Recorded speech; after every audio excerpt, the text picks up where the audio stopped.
Every year, manufacturers roll out bikes promising the future, engineered to be smarter, faster, and more capable than ever. But the reality is, modern tech still bows to the untamed beasts of the 90s. Today, we're revisiting 5 90s monsters that still humiliate what's rolling off the line today. These bikes didn't follow trends, they created them. If you're lucky enough to have one of these, you're not just keeping a bike, you're keeping an era alive. At number 5, the Honda CBR 900RR Fireblade. When Honda unveiled the original Fireblade in the early 90s, it didn't just join the little bike brawl, it rewrote the rules. While other bike brands were obsessed with chasing raw horsepower, Honda took a different gamble. Keep the motor potent, but carve away every unnecessary pound. The result was a motorcycle that moved with the reflexes of a middleweight, yet still hit with the authority of a full-blown superbike. Its 893cc inline-4 cranked out around 122 horsepower, but the real headline was weight. A shockingly light chassis tipping the scales at just under 400 pounds dry. That figure gave it scalpel-like cornering, lightning-quick transitions, and a liveliness that lit up both back roads and racetracks. Later models edged closer to 130 horsepower, yet the magic recipe never changed. Superbike's thrust combined with featherweight agility. Unlike many hardcore sport bikes of the era, the Fireblade didn't torture riders with cramped ergonomics. It struck a rare middle ground, aggressive enough to dominate fast sweepers, yet comfortable enough for weekend blasts. Today, clean 90s Fireblades typically trade hands between $2,000 and $5,000, a modest price for a machine that changed the sport bike landscape. The Fireblade was a revelation. Explosive, razor sharp, and light as air. Still, it's an obsession with agility came with trade-offs. Absolutely high-speed stability and full confidence under max power weren't its strongest suits. Riders who wanted the blend of responsiveness and rock-solid composure would find the answer in the next machine, one that pushed 90s engineering into the future. Taking the 4th spot, the Yamaha YZFR1 cracked the throttle for the first time, and the feeling isn't about numbers, it's about disbelief. The howl of its inline-4 feels alive, surging harder and faster than late 90s riders thought possible. What cemented the R1's legacy wasn't just its 998cc engine or its 135 horsepower, but the way Yamaha packed that muscle in a chassis weighing just over 400 pounds. The result was a motorcycle that responded faster than thought itself. Tip it into a corner and it sliced like a blade. Snap it upright and it launched down straights as if the laws of gravity had been suspended. Unlike today's superbikes loaded with electronic safety net, the original R1 was raw and uncompromising. No traction control, no rider aids, just throttle, rubber, and nerve. That unfiltered bond between rider and machine is why it still commands respect decades later. Some bikes are remembered for their price tag, but the R1 is remembered for its experience, pure speed, and visceral sensation. Back in the late 90s, it sold for around $12,000. Today, survivors can run anywhere from $5,000 to $12,000. It was light, sharp, and futuristic. That was both its brilliance and limitation. It arrived too late in the decade to truly define the 90s, and its impact was felt more as a glimpse of tomorrow than a ruler of the era. Riders who lived through these years know the crown wasn't won by arriving last with cutting-edge reflexes. It was seized early and defended for nearly the entire decade. And that crown belonged to a machine that didn't rely on compact precision or featherweight tricks. Instead, it was a raw heavyweight power. A motorcycle so dominant, so untouchable, that for almost the entire 90s, it held a single title no other could challenge. Securing the 3rd spot, the Kawasaki Ninja ZX11. Long before the Blackbird and the Hayabusa rewrote the record books, the ZX11, known globally as the ZZR1100, was the motorcycle that ruled them all. Launched in 1990, it instantly seized the crown of the fastest production bike in the world,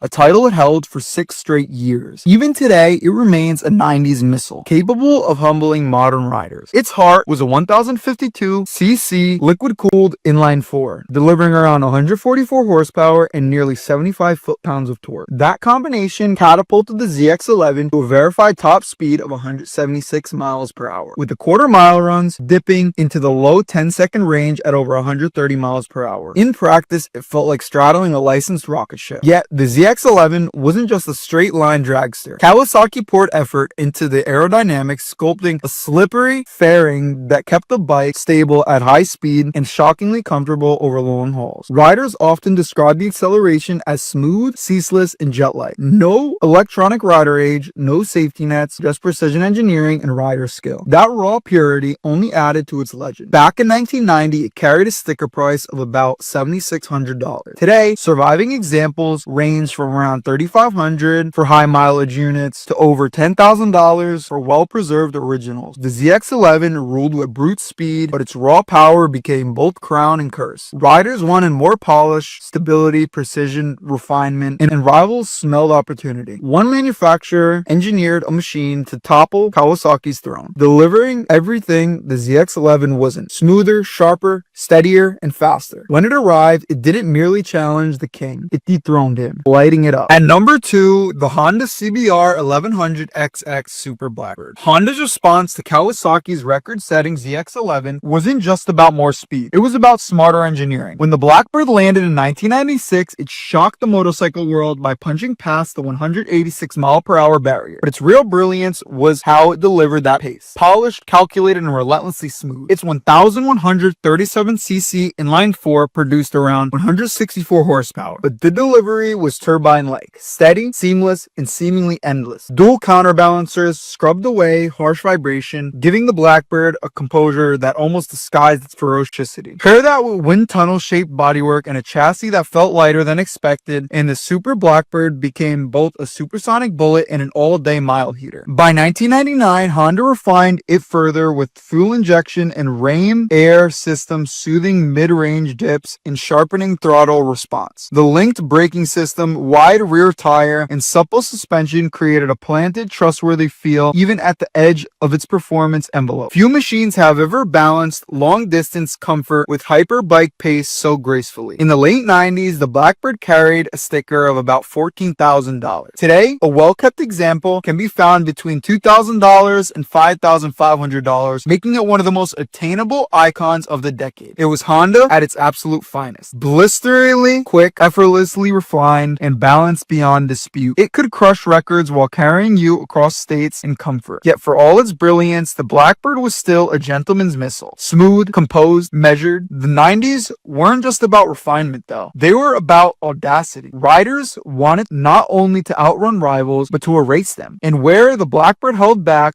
the next machine unleashed everything. Its arrival didn't just dethrone kings, it obliterated the throne itself. Motorcycling had never seen such an overwhelming supremacy. I'll argue it hasn't since. At the very top sits the legend itself, the Suzuki GSX 1300R Hayabusa. While it made its debut in 1999, it wasn't just another sports bike. It was a declaration of dominance. Built under the philosophy of creating the ultimate performance machine, the Hayabusa fused raw power, precision engineering, and slippery aerodynamics into a package that shattered expectations of what production motorcycles could do. Even decades later, it's still capable of outrunning many modern superbikes. Its heart is a 1299cc inline-4, pumping out about 172 horsepower with a wide, usable torque band. That engine catapults the bike beyond 190 miles per hour and pushes quarter-mile times under 10 seconds. Numbers that stunned the motorcycle world then and remain astonishing now. The aluminum twin-spar frame, styled with samurai-inspired toughness, slices through the air while keeping the chassis rock solid, letting the rider stay planted at even speeds where most bikes start to wobble. What makes the Hayabusa special is not just its blistering pace, but its balance of speed and real-world usability. Ergonomics and chassis geometry allow riders to cover long distancing without exhausting themselves, while the fat 190-section rear tire offers confidence in the corners, matching grip with its brute power. It feels just as natural devouring highways as it does carving through tight mountain roads. Back in 99, the Hayabusa sticker was around $15,000. Today, well-kept examples usually sell between $4,000 and $8,500, making it possible to own a genuine icon of the 90s engineering for a fraction of its original cost. More than a superbike, the GSX 1300R Hayabusa embodies the decade's fearless pursuit of speed, stability, and engineering audacity. It closed out the 90s by ending the top speed wars,